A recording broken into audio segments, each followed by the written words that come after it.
amount of attentional space consumed by complex tasks varies over time. While carrying on a discussion with your boss, for example, your attentional space may shrink and expand rhythmically to match the content of the conversation, allowing your mind both to wander and to focus on the conversation when it becomes more complex. In a team meeting, you could, in an instant, go from being a passive observer to getting called on for a progress update. Having some attentional space to spare during complex tasks allows you to do two things. It leaves room to reflect on the best approach to completing the task so you can work smarter and avoid autopilot mode. You'll be able to come up with ideas you might not have had if you were filling your attention to the brim, such as the realization that you could scrap the introduction of the presentation you're going to give and instead dive directly to the point. Leaving some attention also enables you to work with a greater awareness of where you should be directing your attention in the first place. That means you can better refocus when your mind inevitably wanders from the task at hand. At the same time, you have attentional space to spare if the task suddenly becomes even more complex. Attention overload. Fitting the right amount and type of tasks into attentional space is both an art and an investment in productivity. The costs of overloading our attention can be pretty severe. Have you ever walked into your kitchen or living room and realized you've forgotten why you went there in the first place? You've fallen into an attention overload trap. You tried to cram too many things into your attentional space, the TV show that was playing in the background, random thoughts, and the IMDb page you had just read, and didn't have enough space left for your original intention. In this case, you meant to grab the grocery list your partner left on the dining room table. The same thing happens when work problems weigh on your mind as you drive home from the office. In this situation, your mind may be even more full, decoding and processing the talk show on the radio, while ruminating on what happened at work that day, while running through the multiple habit sequences that let you drive home largely on autopilot mode. If you had planned on buying bread on the way, chances are you won't have enough space to accommodate even that small, simple intention. You'll arrive home feeling overwhelmed, and only in the morning will you open the bread drawer and remember the previous day's task. We have to work with intention as much as possible. This is especially true when we have more to do than time within which to do it. Intention enables us to prioritize so we don't overload our attentional space. Doing so also leaves us feeling more calm. Just as you likely feel uncomfortable after overeating, stuffing your attentional space with too many tasks can make you feel unsettled. At any one time, your attentional space should hold at most two key things that you are processing: what you intend to accomplish and what you're currently doing. This isn't possible 100% of the time, especially as you become immersed in a task, but by being mindful of your intention, you can be confident that what you're immersed in is what you're actually aiming to get done. If you find yourself responding to important work in autopilot mode, chances are you're trying to cram too much into your attentional space. By not stepping back to deliberately manage your attention, you allow it to overflow. Some familiar examples: taking care of your toddler while shopping, trying to walk and text at the same time. Just this morning, I watched someone bump into a mailbox because they were trying to do this. Rewinding a movie, TV show, or audiobook because someone was talking to you or because you simply zoned out for a while. Adding baking soda instead of baking powder to a recipe because you're ruminating on something or watching TV. Leaving the theater with a stomach ache because you didn't have enough attention left to notice you'd eaten too much popcorn. Forgetting to put the divider on the grocery store checkout belt for the next person, like the lady in front of me forgot to do this morning as she flipped through a magazine. You've probably experienced many similar moments. Some are impossible to avoid because life often presents us with unexpected surprises, but many are possible to circumvent. and noticing that you're beginning to feel overwhelmed is a great sign that you should check in to assess what's occupying your attentional space. Chances are you're trying to cram too much into it at once. The best way to avoid this overload is to be more selective with what you permit into your attentional space. On the drive home, shut off the radio, which will enable you to process the day and also remember your intention to pick up bread. At home, pause or mute the TV so you don't try to continue processing the show and forget that you're heading to fetch a note that's in the other room. Making small changes like these allows you to keep your attention on your intention. Simplifying our attentional space lets us maintain enough room to work and live intentionally throughout the day. This lets us spend more time on what's important and meaningful in the moment. The state of your attentional space determines the state of your life. When your attentional space is overwhelmed, you, in turn, feel overwhelmed. When your attentional space is clear, you also feel clear. The tidier you keep your attentional space, the more clearly you think. Side note, time for a quick check-in. What's occupying your attentional space at this moment? Take stock of everything that's on your mind. If you find that your attentional space is a bit too full, simplify what's in it, either by writing down these things so you can deal with them later, or by refocusing on the book you're listening to. Simplifying what we focus on in the moment may feel counterintuitive. When we have so much to get done, our natural impulse is to focus on as much as possible. Compounding this is the fact that the brain's prefrontal cortex, the large part of the forebrain that lets us plan, think logically, and get work done, has a built-in novelty bias. Whenever we switch between tasks, it rewards us with dopamine, that amazing pleasure chemical that rushes through our brain whenever we devour a medium-sized pizza, accomplish something awesome, or have a drink or two after work. You may have noticed that you instinctively reach for your tablet when you sit down to watch TV, that you can't resist keeping your email open in another window as you work, or that you feel more stimulated when your phone is by your side. Continually seeking novel stimuli makes us feel more productive. After all, we're doing more in each moment. But again, just because we're busier doesn't mean we're getting more accomplished. Almost every book in the wellness space has an obligatory section discussing how the brain is primitive and that we have to learn to rise above the impulses it gives rise to. This audiobook is no exception. An unfortunate truth is that the brain is not built to do knowledge work. It's wired for survival and reproduction. We have evolved to crave things that provide us with a surge of dopamine, which reinforces habits and behaviors that have historically aided our chances at survival. Our brain provides us with a hit of dopamine after sex as a reward for procreating. It does so when we consume sugar, which is energy dense and enables us to survive longer with less food, which was useful early in our evolution when conditions weren't as bountiful as they are today.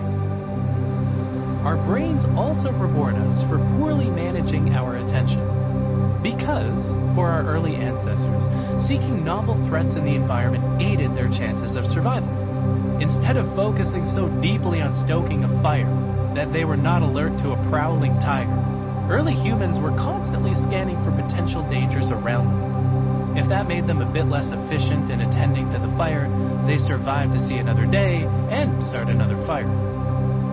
Today, the only nearby tigers are at the zoo, and the novelty bias that once benefited us now works actively against us.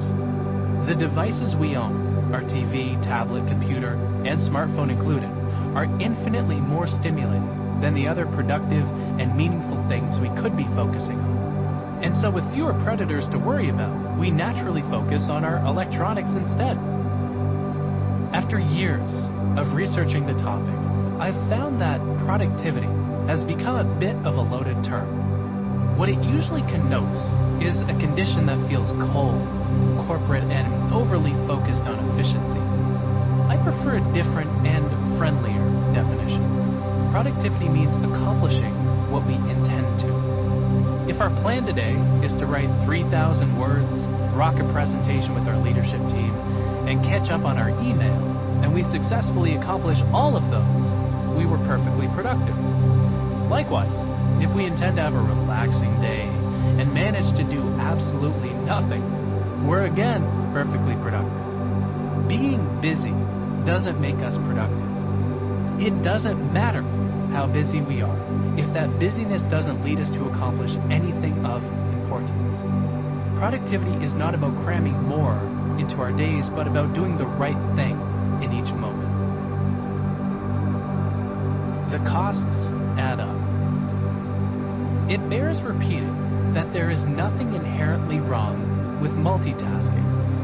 It's entirely possible to multitask, especially when it comes to the habitual tasks in our work and life.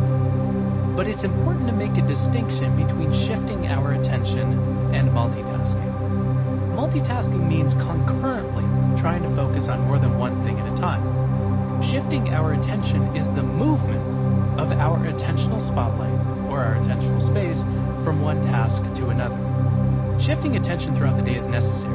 If we focused on just one thing all day long, no matter how important it was, we probably wouldn't have a job.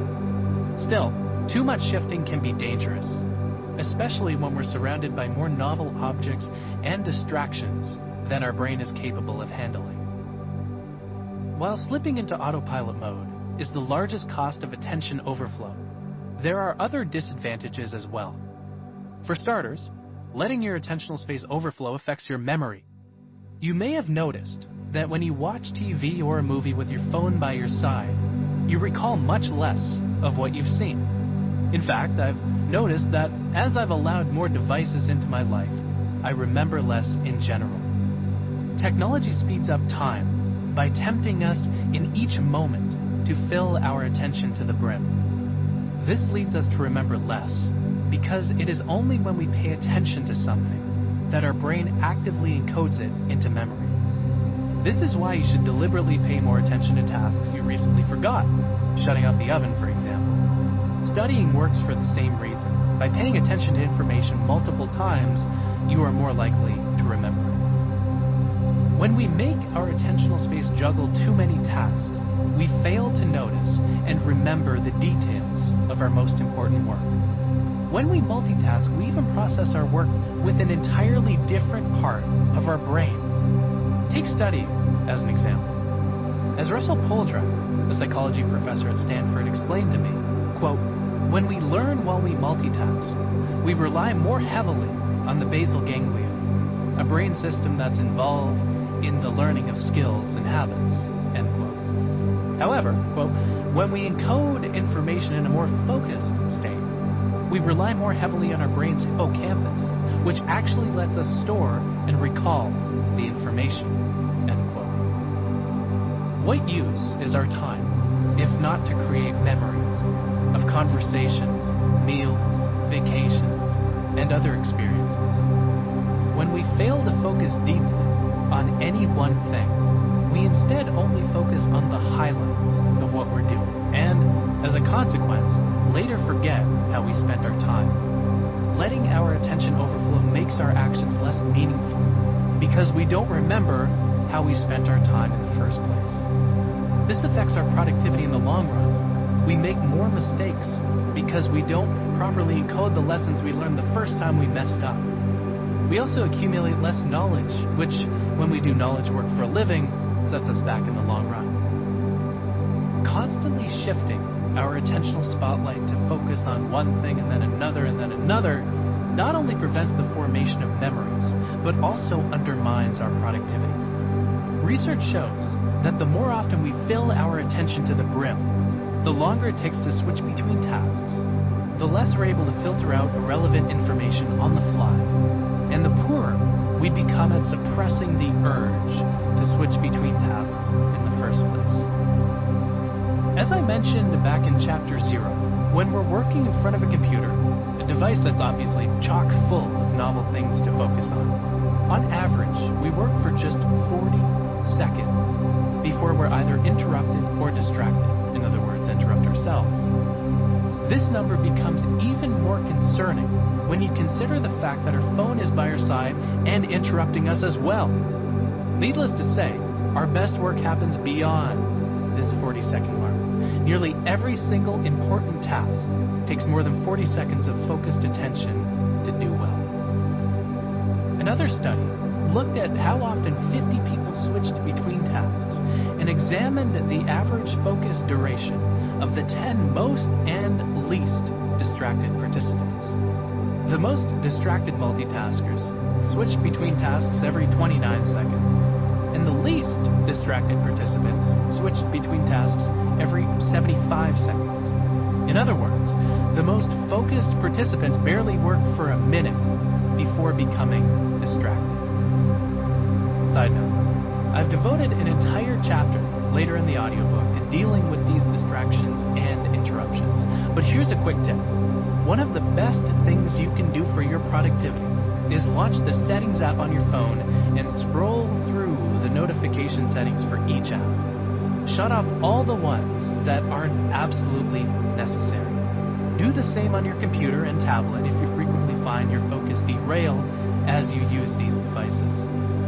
Which interruptions are truly important and which are preventing you from getting past this 40-second mark? Most of them aren't worth it. This is why I've deleted email on my phone entirely. On top of the obvious productivity toll of continually interrupting ourselves, we're also not that good at shifting our attention. Even when our attentional space is relatively clear and focused on just one task, there are deep costs associated with switching quickly to another. According to Sophie Leroy, a professor of organizational behavior at the University of Washington, it's not possible for us to seamlessly switch attention from one task to another.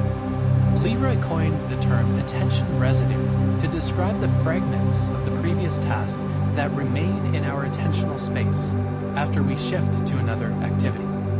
Quote, "It could be that you're sitting in a meeting and your mind keeps going to a project you are working on right before the meeting, or something you anticipate doing right after the meeting. It's having that divided attention, where part of your brain is thinking about those other ongoing projects that you have. This is what makes it so difficult to devote yourself to what you're supposed to be doing in the present." This attention residue keeps our mind continuing to evaluate, problem solve, reflect, and ruminate about a previous task long after we've transitioned to the next.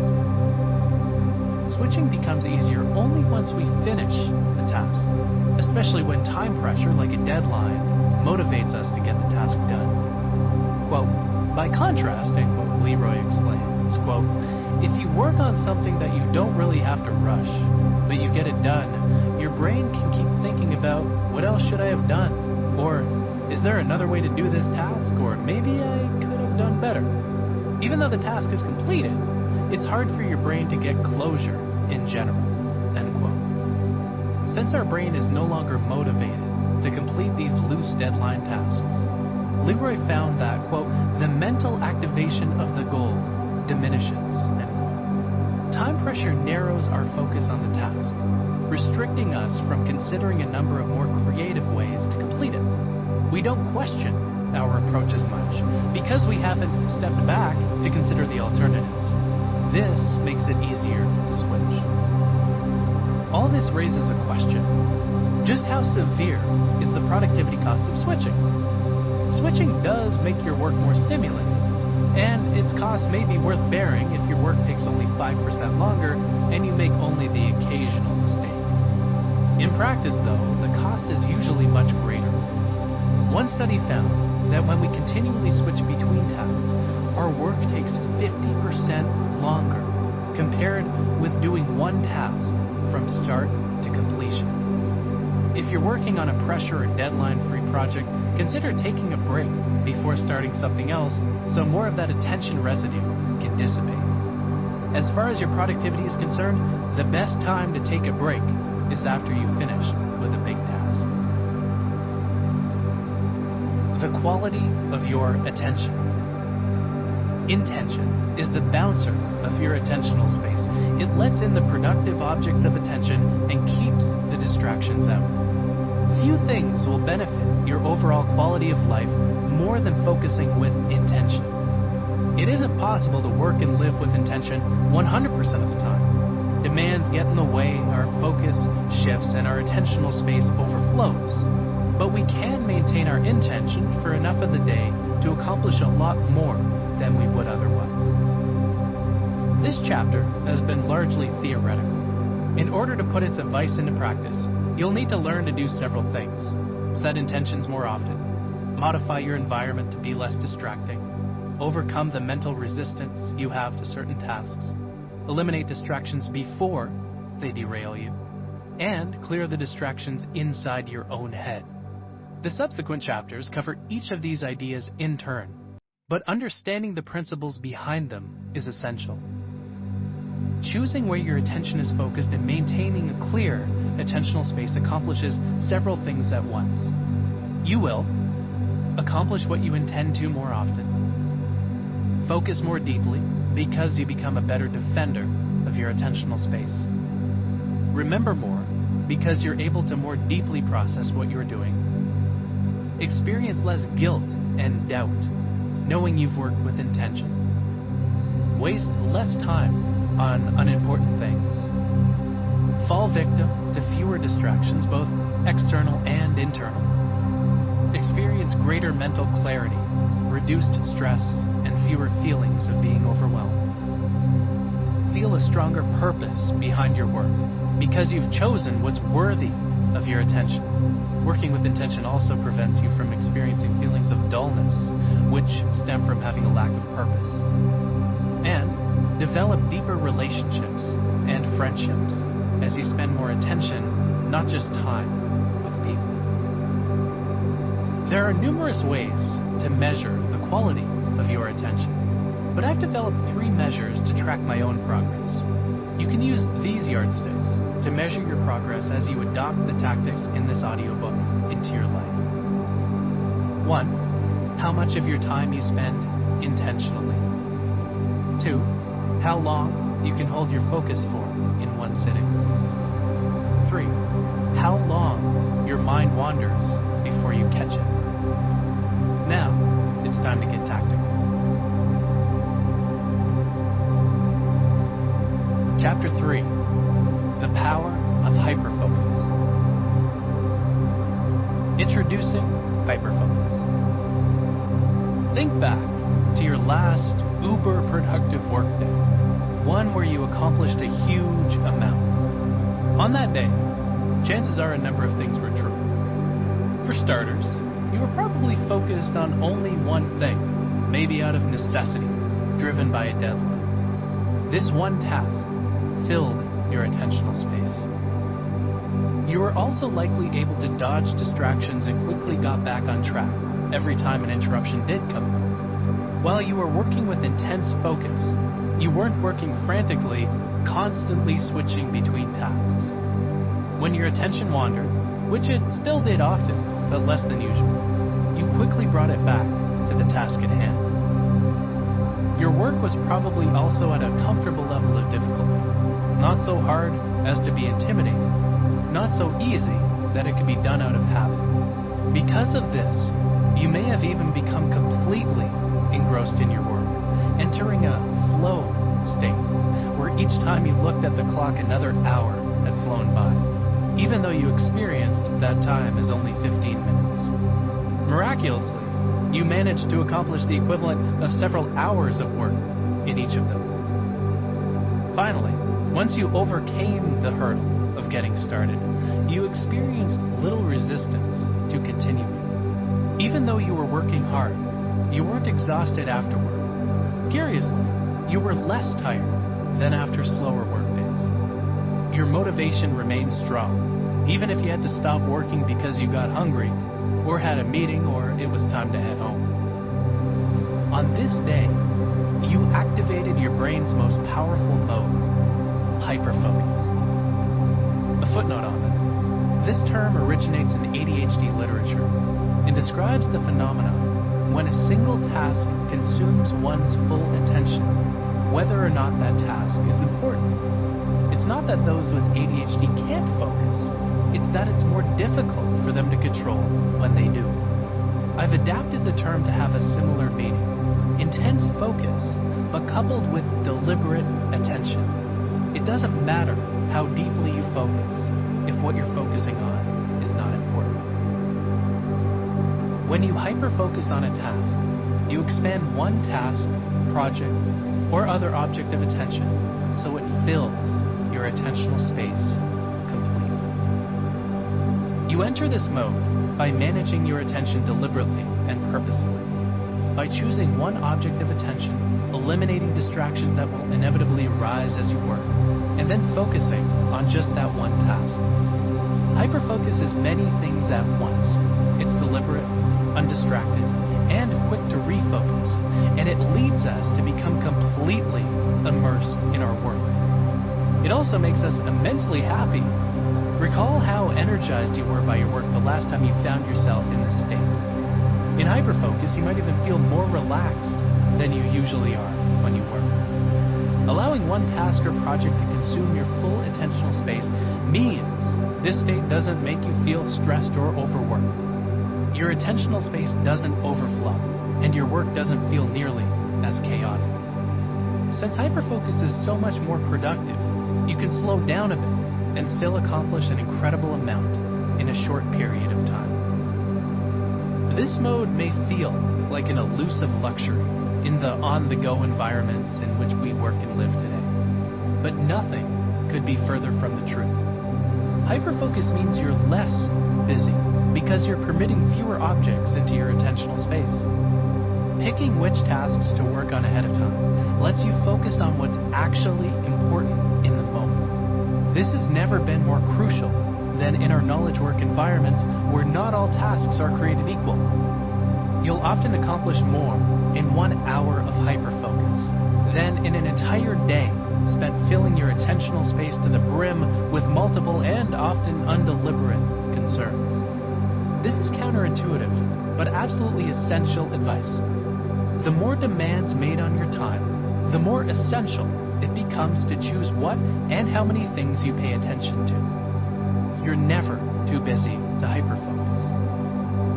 When it comes to your most important tasks, the fewer things you pay attention to, the more productive you become.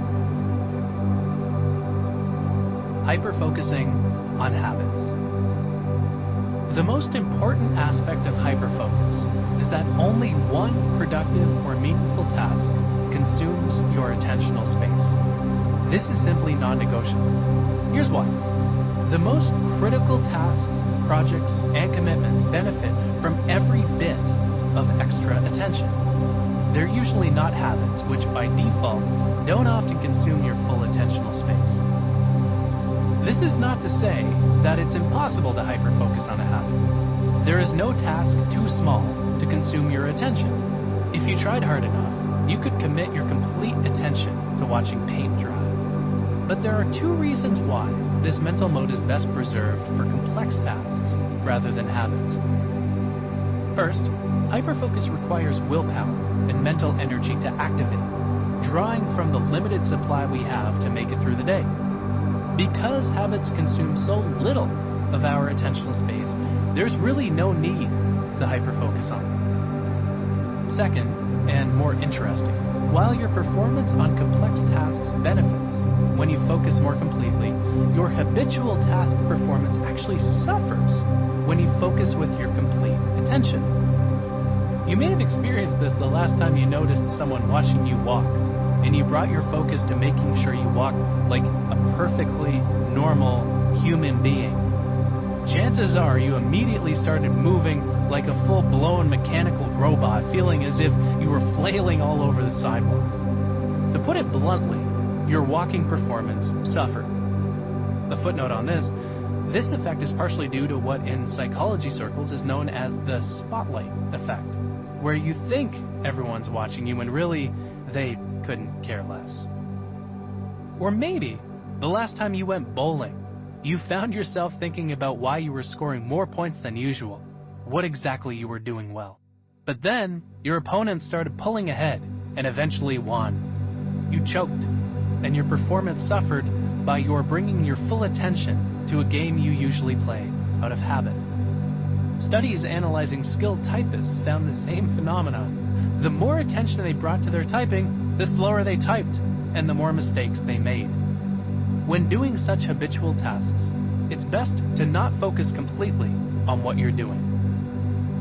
Save HyperFocus for your most complex tasks, things that will actually benefit from your complete attention, such as writing a report, mapping your team's budget, or having a meaningful conversation with a loved one. A few marvelous things happen when you do so.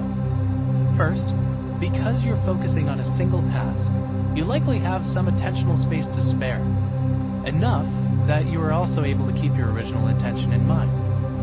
As a result, you are less likely to be derailed by distractions and interruptions because you have enough awareness to notice that they are about to derail you. And maybe most important, you have enough attention to also think deeply about the task as you work.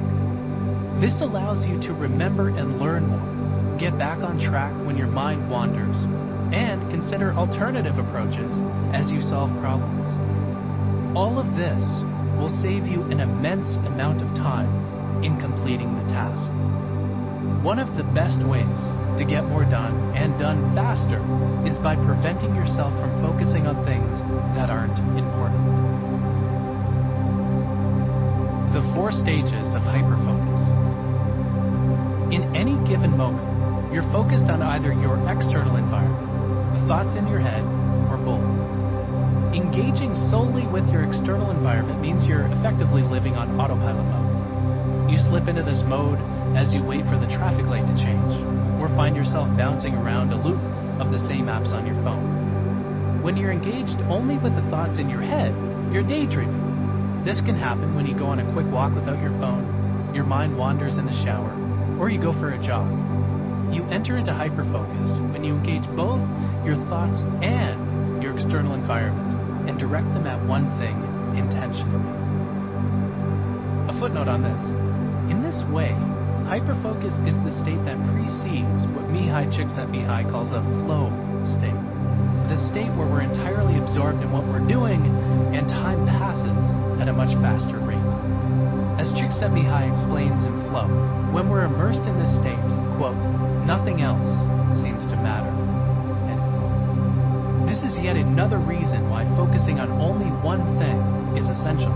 Our odds of experiencing flow rise exponentially when several things aren't competing for our limited attention. Hyperfocus is the process that leads to flow. So how do we enter hyperfocus mode? The science suggests we pass through 4 stages as we begin to focus. First, we're focused and productive. Then, assuming we don't get distracted or interrupted, our mind begins to wander. Third, we make a note of this mind wandering. This can take a while, especially if we don't frequently check what is consuming our attentional space. On average, we notice about 5 times an hour that our mind is wandering. And fourth, we shift our focus back to our original object of attention. The 4 stages of hyperfocus are modeled on this framework. To hyperfocus, you must 1. Choose a productive or meaningful object of attention. 2. Eliminate as many external and internal distractions as you can. 3. Focus on that chosen object of attention. And 4. Continually draw your focus back to that one object of attention. Setting an intention for what we plan to focus on is the most important step. The more productive and meaningful the task, the more productive and meaningful your actions become. For example, if you set your intention to focus on mentoring a new employee, automating a repetitive task, or brainstorming a new product idea, you'll be infinitely more productive than if you work intention-free and in autopilot mode. This same idea applies at home. The more meaningful our objects of focus, the more meaningful our life becomes. We experience the benefits of hyperfocus mode by setting such simple intentions as being present in a conversation with our partner or fully enjoying a meal with our family. We learn more, remember more, and process our actions more deeply, and our lives become more meaningful as a result. This first step to reaching hyperfocus mode is essential. Intention absolutely has to precede attention. The second step to reaching hyperfocus is eliminating as many internal and external distractions as possible. There's a simple reason we fall victim to distraction. In the moment, distractions are more attractive objects of attention than what we really ought to be doing. This is true both at work and at home. Email alerts that pop into the corner of our screen are usually more tempting than the task we're doing in another window. The TV behind our partner at the pub is usually more enticing than focusing on the conversation. Distractions are infinitely easier to deal with in advance. By the time they appear, it's often already too late to defend our intention against them. Internal distractions must be tamed as well, including random and sometimes cringeworthy memories and thoughts that bubble up as we're trying to focus, the mental resistance we have to unappealing tasks like doing our taxes or cleaning the garage, and the times we want to focus, but our mind wants to wander. Third, hyperfocus becomes possible when we focus on our chosen object of attention for a predetermined amount of time. This involves hunkering down for a set period that is both comfortable and feasible. The more groundwork we lay in the first two steps of hyperfocus, the more deeply and confidently we can accomplish step 3. Fourth, and finally, hyperfocus is about drawing our attention back to the original object of attention when our mind wanders. I'll repeat this point frequently, as it's one of the most important ideas in this audiobook. Again, research shows that our mind wanders for 47% of the day. In other words, if we're awake for 18 hours, we're engaged in what we're doing for just 8 of them. It's normal for our mind to wander, but the key is to center it so we can spend time and attention on what's actually in front of us. In addition, it takes an average of 22 minutes to resume working on a task after we're distracted or interrupted. We fare even worse when we interrupt or distract ourselves. In these cases, it takes 29 minutes to return to working on the original task. The more often we assess what's occupying our attentional space, the quicker we're able to get back on track. Don't stress too much about this right now. We'll get to the specifics later in the audiobook. The concept of hyperfocus can be summed up in a single, tranquil sentence. Keep one important, complex object of attention in your awareness as you work. Choosing what to focus on. Attention without intention is wasted energy. Intention should always precede attention. In fact, the two ideas pair perfectly. Intention setting allows us to decide how we should spend our time. Focusing our attention on that task gets it done efficiently. The best way to become more productive is to choose what you want to accomplish before you begin working. When we set intentions, it's important to remember that not all work tasks are created equal. Some tasks enable us to accomplish an incredible amount with every minute we spend on them. These include such goals as setting aside time to plan what main tasks you want to accomplish each day, mentoring a new employee who joined your team a month ago, and writing that book you've been meaning to for years. These tasks fall into the necessary and purposeful quadrants discussed in Chapter 1. When you measure work in these quadrants against unnecessary and distracting tasks like attending useless meetings, catching up on your social media feeds, and repeatedly checking for new email, it's not hard to see which are more productive. When we don't choose which quadrants of tasks to spend time on, we fall into autopilot. This is not to say that we can't get by in autopilot mode. By being ultra-responsive to the work that comes our way, we can stay on top of most of it and probably be productive enough to not lose our jobs. But autopilot mode also fails to progress our work in any meaningful way. I suspect You don't get paid simply to play the role of traffic cop by moving emails, conversations, and instant messages around.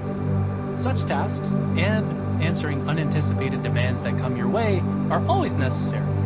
But whenever possible, you should take an active role in choosing where you spend your time and attention. Side note, if you haven't done so already, this is a great time to create a 2x2 grid of your work, sorting your standard monthly tasks based on whether they're productive or unproductive and attractive or unattractive. The ironic thing about investing in your productivity is that it's almost impossible to do when you're slogging it out in the office trenches. There's simply too much to keep up with, meetings, email chains, and project deadlines included. For this reason, the best productivity tactics are the ones that require you to step back and remove yourself from your work, so you have the mental space to think critically about how you should approach that work differently. That way, when you return to work, you can do it more intelligently instead of just harder. Figuring out your 4 types of work tasks is one of those stepping back exercises. Now is the best time to do so, especially before you listen to the very next section. It'll take just 5 to 10 minutes. In researching attention and intention over the last few years, I've developed a few favorite daily intention-setting rituals. Here are my top 3. 1. The rule of 3. You can probably let your mind wander a bit during this section if you're familiar with the material I've written in the past. If not, allow me to introduce the rule of 3. At the start of each day, choose the 3 things you want to have accomplished by day's end. While a to-do list is useful to capture the minutiae of the day, these 3 intention slots should be reserved for your most important daily tasks. I've done this little ritual every morning for several years, ever since learning about it from Microsoft's Director of Digital Transformation, J.D. Meyer. The rule of 3 is deceptively simple. By forcing yourself to pick just 3 main intentions at the start of the day, you accomplish several things. You choose what's important, but also what's not important. The constraints of this rule push you to figure out what actually matters. The rule is also flexible within the constraints of your day. If your calendar is packed with meetings, those commitments may dictate the scope of your 3 intentions, while an appointment-free day means you can set intentions to accomplish more important and less urgent tasks. When unexpected tasks and projects come your way, you can weigh those new responsibilities against the intentions you've originally set. Because 3 ideas fit comfortably within your attentional space, you can recall and remember your original intentions with relative ease. On days when your schedule is set, such as when you're attending a conference, you may not be able to determine how you spend your time and attention. You can, however, change how you relate to what you have to get done. For example, instead of making an intention to attend conference talks, opt instead to connect with 5 new people at the cocktail reception. Make sure to keep your 3 intentions where you can see them. I keep mine on the giant whiteboard in my office, or if I'm traveling, at the top of my daily to-do list, which is synced between devices in OneNote. If you're like me, you may also find it handy to set 3 weekly intentions, as well as 3 daily personal intentions, such as disconnecting from work during dinner, visiting the gym before heading home from the office, or gathering receipts for taxes. 2. Your most consequential tasks. A second intention-setting ritual I follow is considering which items on my to-do list are the most consequential. If you have the habit of maintaining a to-do list, which I highly recommend and whose power I will discuss later in the audiobook, take a second to consider the consequences of carrying out each task, the sum of both its short-term and long-term consequences. The most important tasks on your list are the ones that lead to the greatest positive consequences. What will be different in the world, or in your work, or in your life, as a result of your spending time doing each of the items on your list? What task is the equivalent of a domino in a line of 100 that, once it topples over, initiates a chain reaction that lets you accomplish a great deal? Another way to look at this: when deciding what to do, instead of considering just the immediate consequences of an activity, also consider the second and third order consequences. For example, let's say you're deciding whether to order a funnel cake for dessert. The immediate consequence of the decision is that you enjoy eating the cake. But the second and third order consequences are a bit steeper. The second order consequence might be that you'll feel terrible for the rest of the evening. Third order consequences might include gaining weight or breaking a new diet regimen. This is a powerful idea to internalize, especially since the most important tasks are often not the ones that immediately feel the most urgent or productive. Writing a guide for new hires may not, in the moment, feel as valuable as answering a dozen emails, but if that guide cuts down the time it takes to bring each new employee on board, makes her feel welcome, and also serves to make her more productive, it's easily the most consequential thing on your list. Other consequential tasks might include automating a task that's annoying and repetitive, disconnecting so you can focus on designing the workflow for an app you're building, or forming an office mentorship program that lets employees easily share their knowledge. If you have a lot of tasks on your to-do list, ask yourself, which are the most consequential? This exercise works well in tandem with the 4 types of tasks in your work. Once you've separated them into the 4 quadrants of necessary, purposeful, distracting, and unnecessary, ask yourself, out of the necessary and purposeful tasks, which have the potential to set off a chain reaction? 3. The hourly awareness chime. Setting 3 daily intentions and prioritizing your most consequential tasks are great ways to be more intentional every day and week. But how can you ensure you're working intentionally on a moment-by-moment basis? As far as productivity is concerned, these individual moments are where the rubber meets the road. It's pointless to set goals and intentions if you don't act toward accomplishing them throughout the day. My favorite way to make sure I'm staying on track with my intentions is to frequently check what's occupying my attentional space, to reflect on whether I'm focusing on what's important and consequential, or whether I have slipped into autopilot mode. To do so, I set an hourly awareness chime. A key theme of HyperFocus is that you shouldn't be too hard on yourself when you do notice your mind drifting off or doing something else weird. Your mind will always wander, so consider how that might present an opportunity to assess how you're feeling and then set a path for what to do next. Research shows that we are more likely to catch our minds wandering when we reward ourselves for doing so. Even if you minimize 1 or 2 distractions and set 1 or 2 intentions each day, you're doing better than most. If you're anything like me, your hourly awareness chime may at first reveal that you're usually not working on something important or consequential. That's okay, and even to be expected. The important thing is that you're regularly checking what's occupying your attentional space. Set an hourly timer on your phone, smartwatch, or another device. This will easily be the most productive interruption you receive throughout the day. When your hourly chime rings, ask yourself the following. Was your mind wandering when the awareness chime sounded? Are you working on autopilot or on something you intentionally chose to do? It's so satisfying to see this improve over time.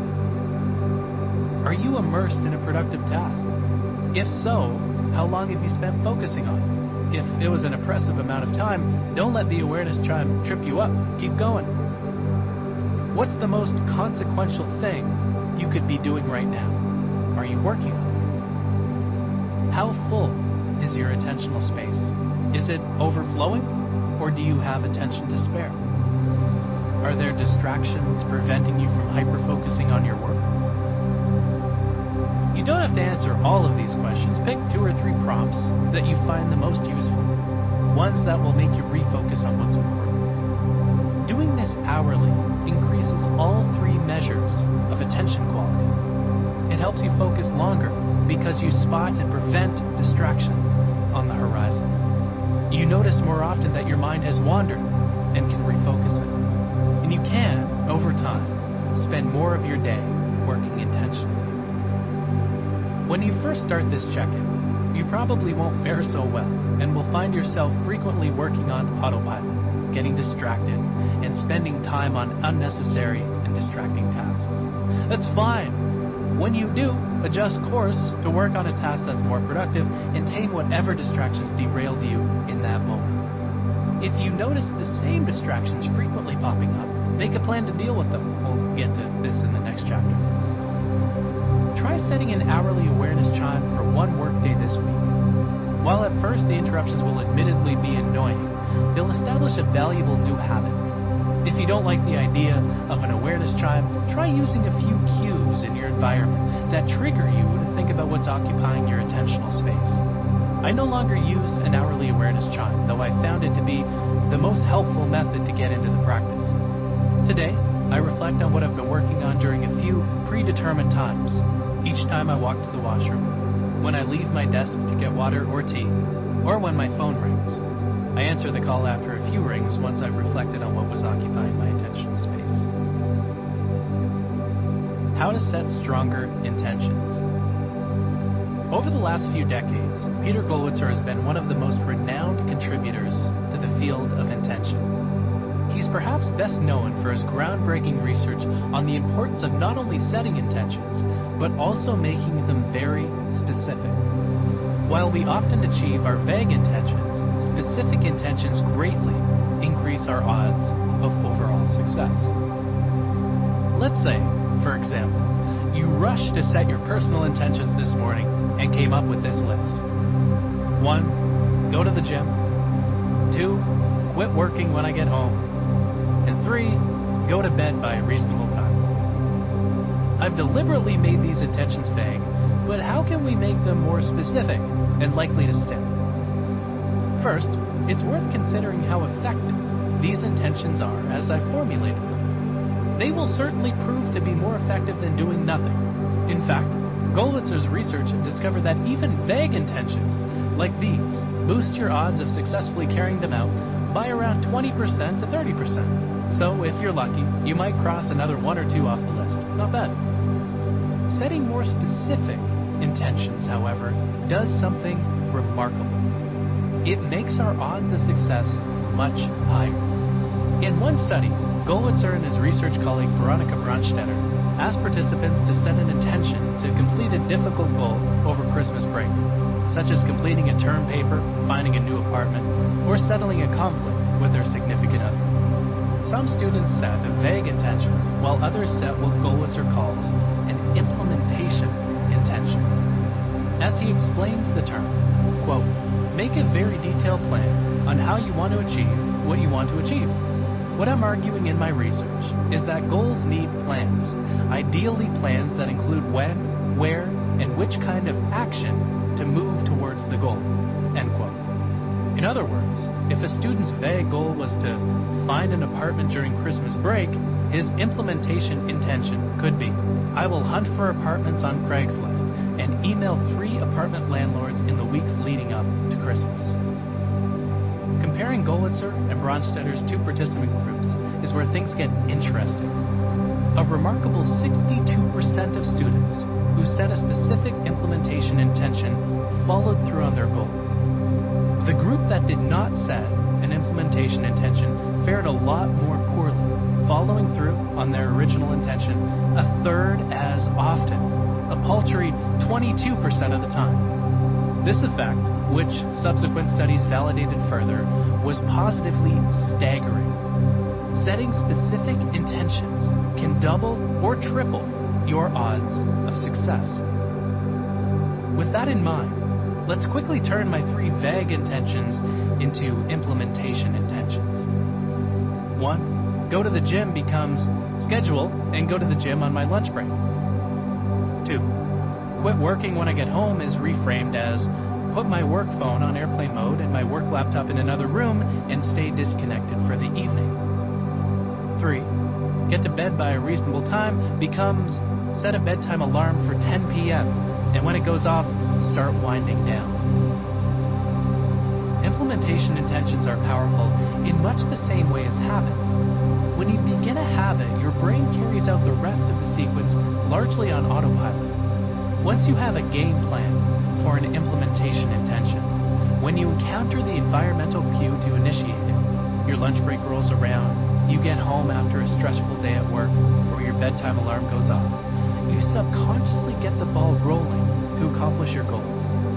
Your intentions take almost no effort to initiate. As Gollitzer and Brodstetter put it, quote, action initiation becomes swift, efficient, and does not require conscious intent, end quote. In other words, we begin to act toward our original goal automatically. Gollitzer told me that the intentions do not necessarily have to be precise if they are not specific enough for a person to understand and identify the situational cues. Quote, we did studies with tennis players, and they made plans on how they want to respond with the problems that might come up in the game. Some of the tennis players were specifying when I get irritated or when I get nervous. That is not very specific or concrete, but it worked brilliantly because they knew what they meant with nervous. Specific means the person can identify the critical situation, end quote. There are two notable caveats to setting specific intentions. First, you have to actually care about your intentions. Implementation intentions don't work nearly as well for goals that don't especially matter to you or that you've long abandoned. If you had a goal in the 1990s to amass the world's largest collection of Furbies, you'll probably be a lot less motivated to achieve that goal today. Second, easy to accomplish intentions don't have to be as specific. Deciding in advance when you'll work on a task is significantly more important for a difficult one than when your intention is to do something simple. If it's the weekend and your intention is to go to the gym at least once, you don't need to be as definitive about when you'll do so. If you're trying to accomplish something more challenging, though, like saying no to dessert at the restaurant on Saturday, setting a more specific intention is essential. That vague intention can become more specific by planning, when you see the dessert menu, to politely decline and treat yourself to a decaf coffee instead. This caveat works well for intentions at home, but when Monday rolls around, you may need to again set more thoughtful intentions. As Gollitzer put it to me, quote, when the goals are tough, or you have so many goals and it's hard to attain them all, that's when planning works particularly well, end quote. Starting a HyperFocus ritual. The next chapter focuses on taming the external and internal distractions that inevitably derail HyperFocus. However, before discussing these, I want to offer a few simple strategies to begin hyperfocusing on your intentions.